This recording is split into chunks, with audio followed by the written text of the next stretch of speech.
Hello everyone, ఈరోజు చాలా special sweet చేసుకుందామా.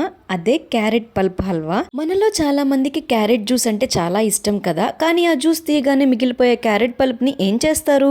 చాలా మంది దాన్ని వేస్ట్ చేస్తారు కదా. కానీ ఈ రోజు ఆ పల్పుతోనే ఒక సూపర్ టేస్టీ స్వీట్ చేద్దాం, అదే క్యారెట్ పల్ప్ హల్వా. కొంతమందికి స్వీట్ ని అప్పటికప్పుడే వేడిగా తినడం ఇష్టం, మరి కొంతమందికి ఫ్రిడ్జ్ లో పెట్టుకొని కూల్ గా తినడం ఇష్టం. మరి మీకు ఎలా తింటే ఇష్టం?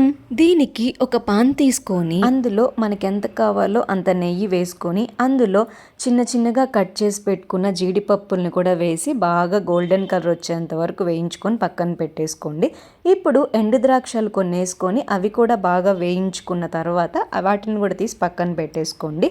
ఇప్పుడు అదే ప్యాన్లో క్యారెట్ పల్ప్ ఉంటుంది కదా, అదేనండి క్యారెట్ పిప్పి, దాన్ని కూడా వేసి బాగా వేయించేసుకోండి. ఆల్రెడీ నెయ్యి ఉంది కదా, మనం దాంట్లోనే వేయించుకున్నాం అనమాట. ఇంకొంచెం నెయ్యి కావాలంటే యాడ్ చేసుకోండి.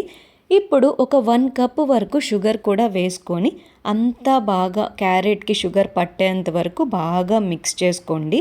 బాగా మిక్స్ చేసుకున్న తర్వాత ఒక 5 to 10 minutes వరకు బాగా కలుపుకోండి. బాగా మగ్గాలన్నమాట. కొంచెం రెడ్ కలర్ వస్తుంది కదా, అలా బాగా మగ్గిన తర్వాత కొన్ని యాలకులు కూడా దంచుకొని అందులో వేసేసుకొని బాగా మిక్స్ చేసుకోండి. ఫైనల్గా దించబోయే ముందు మనం వేయించుకున్నాం కదా జీడిపప్పు, ఎండు ద్రాక్షని, వాటిని కూడా పైన వేసేసుకొని బాగా మిక్స్ చేసుకోండి.